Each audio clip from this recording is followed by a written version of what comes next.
It all started with me, 52M, about 6 months ago when my new neighbors moved in next door.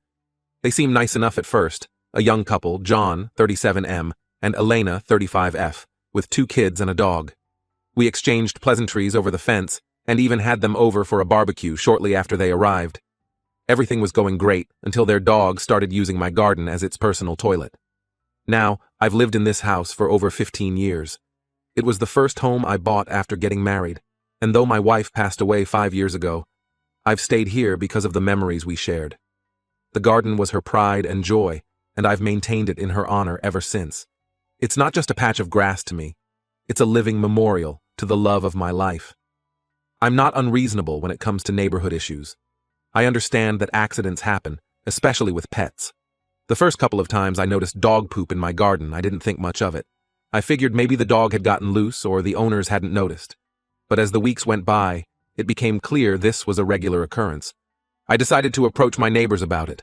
I knocked on their door one Saturday morning and politely explained the situation. Elena answered and seemed genuinely apologetic. She promised they'd keep a closer eye on their dog, Max, and make sure he didn't get into my yard anymore. We chatted for a bit, and she mentioned they'd moved here from the city for a quieter life. I thought I understood. After all, I'd done the same thing years ago with my late wife. For a while, things improved. But after about a week, I started finding poop in my garden again. This time, I was a bit more frustrated. I spent a lot of time and effort maintaining my garden and constantly having to clean up after someone else's dog was getting old fast. It wasn't just about the inconvenience. Every time I had to clean up after Max, it felt like a small desecration of the space I shared with my wife. I went over to talk to them again, this time catching John as he was leaving for work. He seemed less understanding than Elena had been. He mumbled something about how it was just a bit of dog poop, and I was making a big deal out of nothing. I tried to explain how it was affecting my garden and what the garden meant to me, but he just waved me off and drove away. His dismissive attitude reminded me of my own father, who never took my concerns seriously when I was growing up. It hit a nerve I didn't even know I had. At this point, I was getting pretty annoyed. I decided to install a small fence around my garden to keep Max out. It wasn't anything fancy, just a simple wooden fence about 3 feet high. I thought this would solve the problem once and for all. As I was putting it up, I remembered how my wife and I had talked about doing this years ago, but never got around to it. It felt bittersweet to finally be doing it without her. Boy, was I wrong about the fence solving the problem. A few days after putting it up, I came home from work to find it knocked over and, you guessed it, more dog poop in my garden. I was furious. I stormed over to my neighbor's house and rang the doorbell repeatedly until John answered. I'll admit, I lost my cool a bit. I started yelling about how inconsiderate they were being and how I was sick of cleaning up after their dog. I told him about my wife, about what the garden meant to me, and how his lack of respect was like trampling on her memory.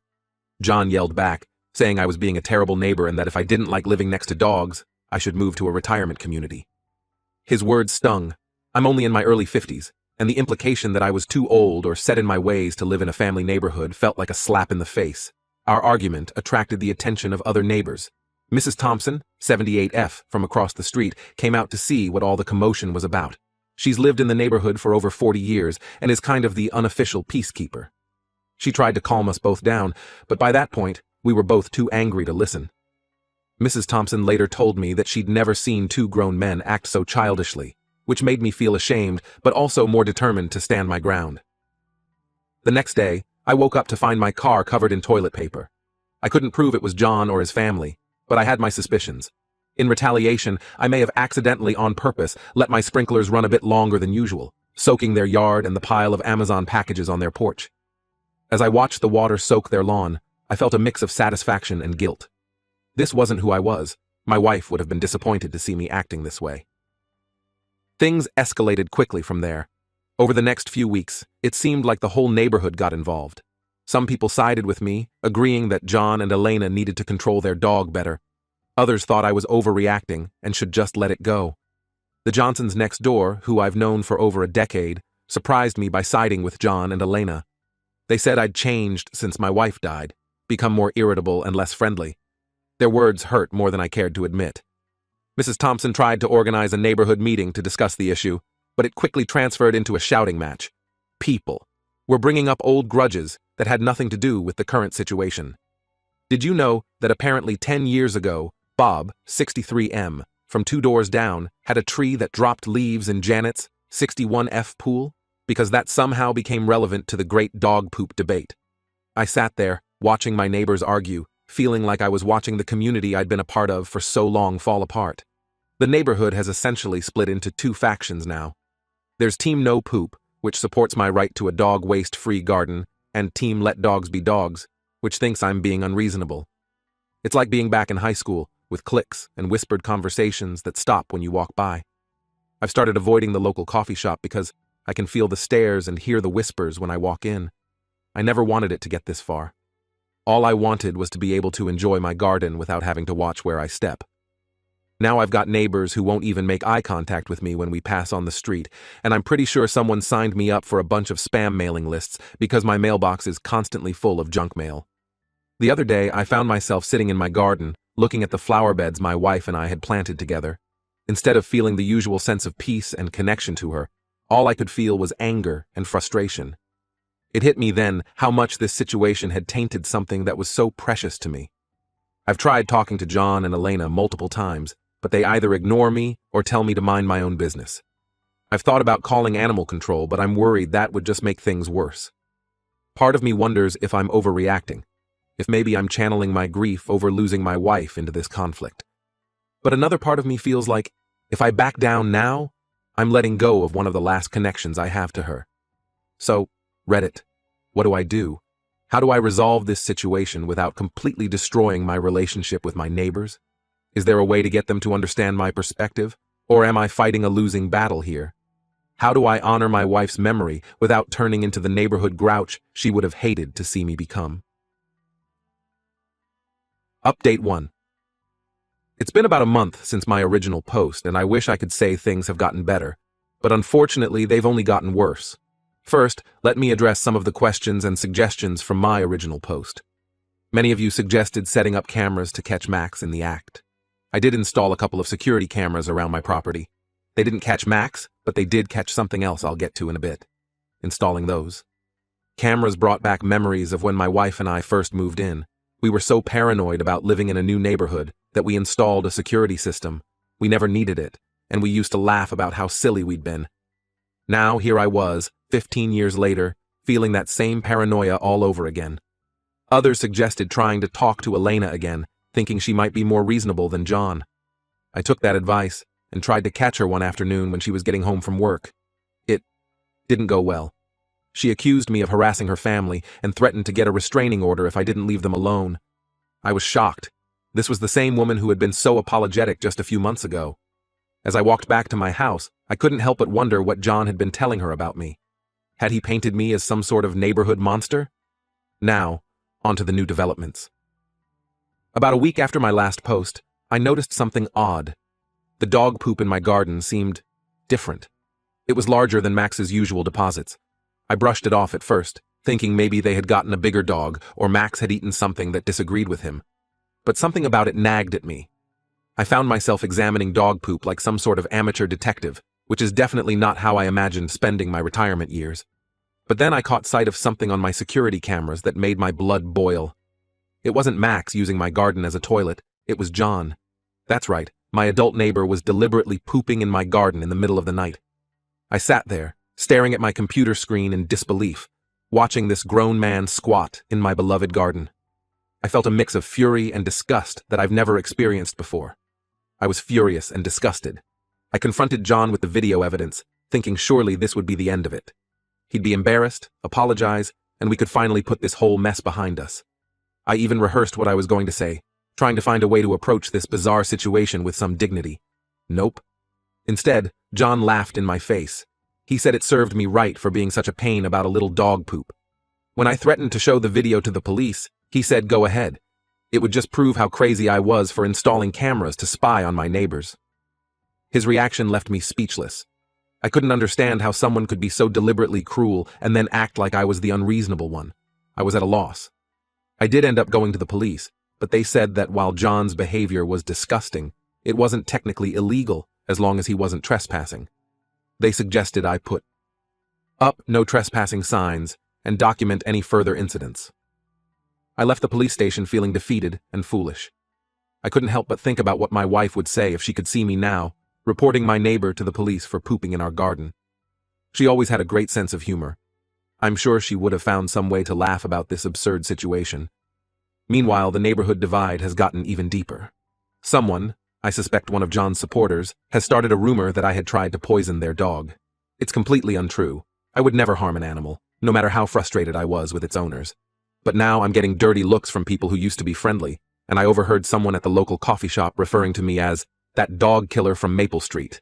The accusation hit me hard. I've always been an animal lover. My wife and I used to volunteer at the local animal shelter before she got sick. The idea that people could think I would hurt an innocent animal made me feel sick to my stomach. Mrs. Thompson, bless her heart, is still trying to mediate. She organized another neighborhood meeting, this time at the local community center instead of someone's home. It went marginally better than the last one, in that no one stormed out or threw punches, but we're still far from a resolution. Sitting in that community center, I was struck by how much had changed. This was the same place where we used to have neighborhood potlucks and holiday parties. Now it felt more like a battlefield, with each side eyeing the other suspiciously. The meeting did reveal some interesting background, though. Apparently, John and Elena have a history of neighbor disputes. They lived in an apartment before moving here, and their previous landlord attended the meeting to share how they had numerous complaints about noise and pet issues. As I listened to the landlord speak, I couldn't help but feel a mix of vindication and sadness. On one hand, it proved that I wasn't crazy or overreacting. On the other hand, it made me wonder why John and Elena were so resistant to being good neighbors. What had happened in their lives to make them so inconsiderate of others? This information split the neighborhood even further. Some people saw it as proof that John and Elena were the problem, while others accused their former landlord of harassment and spreading lies. I sat there, watching my once peaceful neighborhood tear itself apart, and felt a deep sense of guilt. Had my insistence on protecting my garden been worth all this strife? I'm starting to wonder if moving might be my only option at this point. I love my home, and I've lived here for over a decade, but the stress of this situation is taking a toll on my mental health. Every time I hear a noise outside, I wonder if it's John coming to vandalize my property again. I've started avoiding my front yard entirely, which means my garden, the whole reason this started, is now completely neglected. The thought of leaving the home I shared with my wife breaks my heart, but I'm not sure how much more of this I can take. I'm open to suggestions, Reddit. How do I fix this mess? Is there any way to salvage my relationship with my neighbors, or should I cut my losses and start house hunting? And how do I reconcile my desire for peace with my need to stand up for myself and honor my wife's memory? Update 2. It's been another month, and I'm writing this update from a hotel room. Yes, you read that right. I'm not in my house anymore. Let me explain how things got to this point. After my last update, things continued to escalate. The rumor about me poisoning John and Elena's dog spread like wildfire. I started receiving threatening notes in my mailbox, and someone spray-painted "dog killer" on my garage door. I tried to explain to people that it wasn't true, but it seemed like no one was interested in hearing my side of the story anymore. Every time I stepped outside, I could feel eyes on me, judging me, condemning me for something I didn't do. It reminded me of when my wife was first diagnosed with cancer, and some of our more superstitious neighbors acted like it was contagious. That feeling of isolation and judgment was all too familiar. The final straw came last week. I woke up in the middle of the night to the sound of breaking glass. Someone had thrown a brick through my living room window with a note attached that read, "How does it feel to be scared in your own home?" The crash jolted me awake, and for a moment, I was disoriented. In my half-awake state, I called out for my wife before remembering she was gone. That realization, coupled with the fear of someone attacking my home, left me shaken to my core. I called the police immediately. They came and took a report, but said there wasn't much they could do without concrete evidence of who did it. They suggested I stay with friends or family for a few days until things calmed down. As I stood there in my pajamas, glass crunching under my slippered feet, I felt utterly alone. This house, which had once been a sanctuary filled with love and happy memories, now felt like a target on my back. I took their advice and packed a bag to stay with my sister. But when I tried to leave, I found that someone had slashed all 4 of my car tires. At this point, I was genuinely afraid for my safety. I called a taxi and checked into this hotel where I've been for the past week. Sitting in this impersonal room, surrounded by bland decor and the faint smell of cleaning products, I can't help but think about how much I miss my home. I miss my garden, I miss my neighbors, the ones who are still talking to me, and most of all, I miss feeling safe. I've been in contact with a lawyer to discuss my options. They've advised me to document everything and said I might have a case for harassment and property damage. But honestly, I'm not sure I have the energy for a lengthy legal battle. The thought of dragging this out even longer, of having to relive every painful moment in a courtroom, makes me feel exhausted. Mrs. Thompson has been keeping me updated on the neighborhood situation. Apparently, my absence has caused quite a stir. Some people think I've fled because I'm guilty, while others are starting to question if things have gone too far. She told me that a few of the neighbors who had been on John and Elena's side are starting to have doubts. They're wondering if maybe they judged me too quickly. It's a small comfort, but at this point, I'll take what I can get. John and Elena, for their part, seem to be reveling in the drama. Mrs. Thompson overheard them at the local pub, laughing about how they'd won and driven me out of the neighborhood. It makes me sick to think that this whole situation, which started over something so small, has resulted in me being forced out of my own home. I keep thinking about how my wife would have handled this. She always had a way of disarming tense situations with her warmth and humor. I wish I had inherited some of that skill from her. I've been doing a lot of thinking over the past week. As much as I hate the idea of leaving my home, I'm starting to think it might be the best option for my mental health and safety. I've contacted a real estate agent to discuss putting my house on the market. The thought of selling the home where I shared so many happy years with my wife feels like a betrayal, but I keep reminding myself that she would want me to be safe and happy, even if that means leaving. Part of me feels like I'm letting John and Elena win if I move. But another part of me just wants this nightmare to be over. I never imagined a dispute over dog poop could spiral so out of control. I find myself lying awake at night, replaying every interaction, wondering if there was something I could have done differently. Could I have been more patient, more understanding, or would it have made any difference at all? I'm not sure what my next steps will be. I need to go back to my house at some point to gather more of my belongings, but I'm honestly scared to do so. My lawyer has advised me to bring a police escort when I do. The idea of needing police protection to enter my own home is surreal. It's like something out of a movie, not something that happens to a retired widower in a quiet suburban neighborhood. This whole experience has really opened my eyes to how quickly a community can turn on one of its own. People I've known and been friendly with for years now look at me like I'm a monster, all because of rumors and misunderstandings.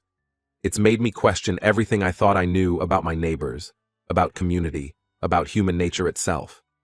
I've started looking at houses in other neighborhoods, even in other towns.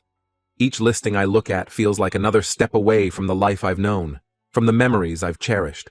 But maybe a fresh start is what I need. Maybe in a new place, I can find a way to honor my wife's memory without being haunted by the ghost of what our life used to be. I guess I'm writing this final update as a cautionary tale. Neighbor disputes can escalate quickly, and once the community takes sides, it's hard to come back from that. If I could go back in time, I'd handle things differently. Maybe I'd try harder to befriend John and Elena, or find a compromise earlier on. Or maybe I'd realize sooner that some battles aren't worth fighting, no matter how right you think you are. But hindsight is 20/20, and now I'm left picking up the pieces of my life. I'm not sure what the future holds, but I know it won't be in this neighborhood. Wherever I end up, you can bet I'll be a lot more careful about how I handle disputes with neighbors. As I sit here in this hotel room, looking out at an unfamiliar skyline, I can't help but feel a profound sense of loss. Not just for my home or my garden or my place in the community, but for the simple peace I once took for granted. The ability to walk out my front door without fear, to chat with neighbors without suspicion, to simply exist in my own space without conflict. I don't know what tomorrow will bring.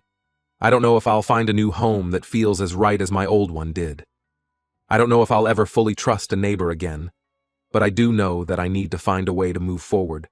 For my own sake, and for the sake of the life my wife would have wanted me to live. Thanks for listening to my story, Reddit. If nothing else, I hope it serves as a warning to others to try and resolve neighbor issues peacefully before they spiral out of control. And maybe, just maybe, It'll remind people to be a little kinder to their neighbors. You never know what battles they might be fighting behind closed doors.